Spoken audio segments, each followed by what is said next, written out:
दोस्तों नमस्कार। दोस्तों आज का विषय बहुत ही महत्वपूर्ण है।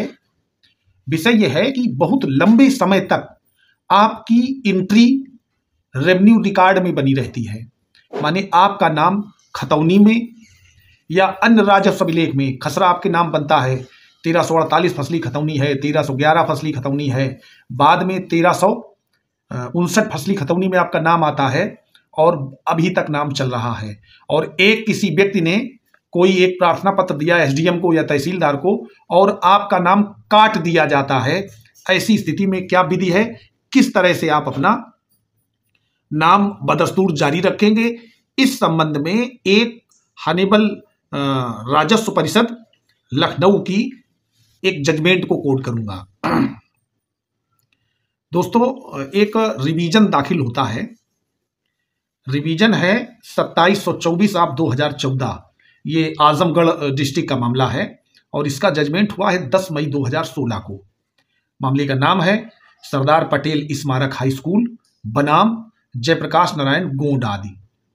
दोस्तों इसमें ये हॉनरेबल सदस्य डॉक्टर पीबी जगन मोहन हैं राजस्व परिषद के, उनके समक्ष मामला पेश हुआ है, उन्होंने ही जजमेंट किया है। अब दोस्तों देखते हैं इसके फैक्ट क्या हैं, इस पूरी बात को समझते हैं। चूंकि ये विद्यालय से जुड़ा मामला है और विद्यालय ना होकर के आपकी निजी लैंड हो सकती है, उस पर भी ये बात आ सकती है।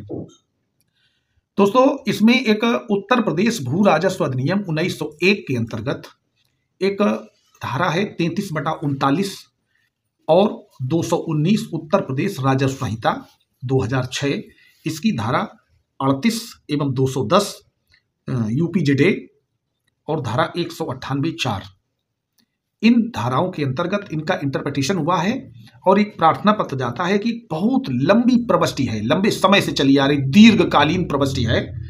स्कूल का नाम लगभग 40 वर्षों से दर्ज है। स्कूल को पट्टा किया गया। दोस्तों 1971 के आसपास जो ये परिषदीय स्कूल खुले हैं, हाई स्कूल तक जो कॉलेज थे, स्कूल थे, इनको ग्राम सभा की लैंड का पट्टा दिया जाता था, दे दिया जाता था और वो बाकायदे चलता भी था। तो इस तरह के पट्टे में उस स्कूल को जमीन मिली थी जिसमें उसका नाम उस विद्यालय का राजस्व अभिलेखों में दर्ज चला आ रहा था। और धारा 198(4) यूपीजेडे की है, उसके अंतर्गत उस पट्टे को निरस्त कराने का कोई मुकदमा दाखिल नहीं किया गया कभी भी ग्राम सभा के द्वारा या किसी अन्य व्यक्ति के द्वारा। और धारा 33/39 उत्तर प्रदेश भू राजस्व अधिनियम 1901 के अंतर्गत एक प्रार्थना पत्र दिया जाता है और उस प्रविष्टि को खारिज कर दिया जाता है। तो इसमें इंटरप्रिटेशन जो दिया है हॉनरेबल रेवेन्यू बोर्ड ने, तो ये दिया है कि 33/39 के अंतर्गत जो कार्यवाही होती है वो संक्षिप्त प्रकृति की होती है। इस कार्यवाही के द्वारा इतनी लंबी जो लॉन्ग प्रविष्टि है, माने लॉन्ग एंट्री है, इतने लंबे समय से लॉन्ग टाइम एंट्री है, उसको नहीं हटाया जा सकता। अब इसके फैक्ट देख लेते हैं। इस प्रकरण में स्कूल का जो नाम था 40 वर्षों से दर्ज था। कभी किसी पट्टा निरस्तीकरण की कोई कार्रवाई 198(4) यूपीजेडे के अंतर्गत नहीं की गई और इसके बाद भी इनका नाम खारिज कर दिया गया। और खारिज करने के बाद ये रिवीजन गया है हॉनरेबल रेवेन्यू बोर्ड में। अब और ज़्यादा डीपली समझते हैं।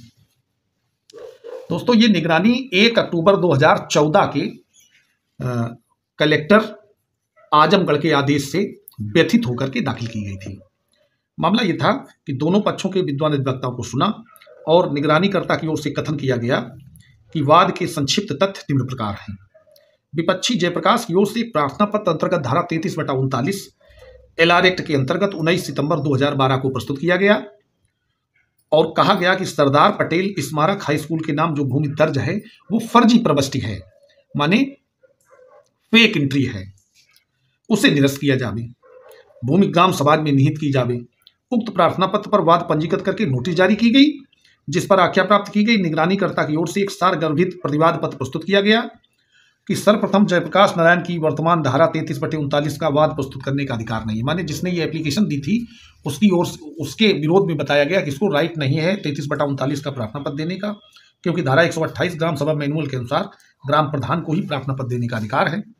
इसलिए उसका प्रार्थना पत्र विधिक स्थिति में ग्राह्य होने के न होने का निरस्त होने योग्य है, क्योंकि प्राइवेट व्यक्ति बिना जिलाधिकारी की अनुमति के प्रार्थना पत्र नहीं दे सकता। दूसरा कथन किया गया कि विद्यालय मान्यता प्राप्त है।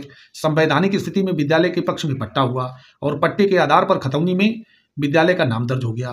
अब तक पट्टा धारा 198(4) के अंतर्गत निरस्त नहीं किया गया है, इसलिए 33/39 के अंतर्गत निगरानीकर्ता का नाम नहीं काटा जा सकता।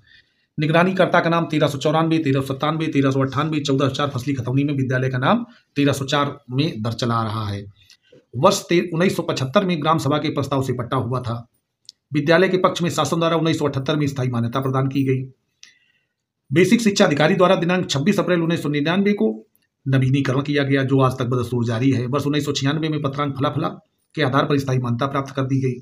संस्था का नवीनीकरण समय से हो रहा है और वर्तमान कार्रवाई द्वेषवश विद्यालय को परीक्षा केंद्र बाधित करने हेतु चलाई गई है। अब तहसील द्वारा दी गई आज्ञा, जिसे जिलाधिकारी के आदेश का आधार बनाया गया है, वर्ष 1382, 1387 की खतौनी उपलब्ध नहीं है, इसलिए फर्जी प्रविष्टि प्रथम दृष्टया प्रतीत हो रही है, जबकि वह रिपोर्ट सत्यापित भी नहीं है। 1975 में पूर्व ग्राम सभा को विद्यालय को पट्टे में प्रावधान था। वर्ष 1977 के पश्चात सरकार द्वारा संशोधन करके विद्यालय को पट्टा करने से मनाही कर दी गई। विद्यालय का संस्था व स्वरूप जो निर्मित है, तत्समय विद्यालय के प्रबंधक श्री शंभू प्रसाद सिंह थे। उनकी मृत्यु हो जाने के बाद मूल्यवान अभिलेख विनष्ट होने से उपलब्धता नहीं हो पा रही है। विद्यालय आज भी शिक्षा के क्षेत्र में कार्यरत है।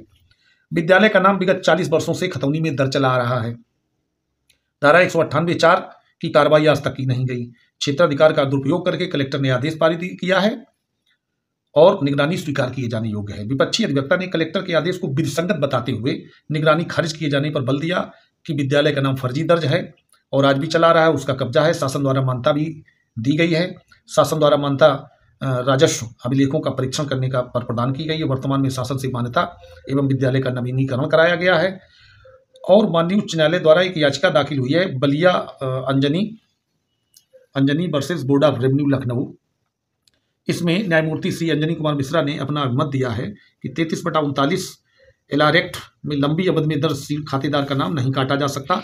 वर्तमान बाद में विद्यालय का कब्जा होने के कारण स्वत्व का बिंदु निहित हो गया है। इस समरी कार्यवाही में कलेक्टर के द्वारा खतौनी में 40 वर्ष पूर्व से चले आ रहे नाम को काटा गया है, जो विधि संगत नहीं है। अतः आदेश दिनांक 1 अक्टूबर 2014 खारिज किए जाने योग्य है।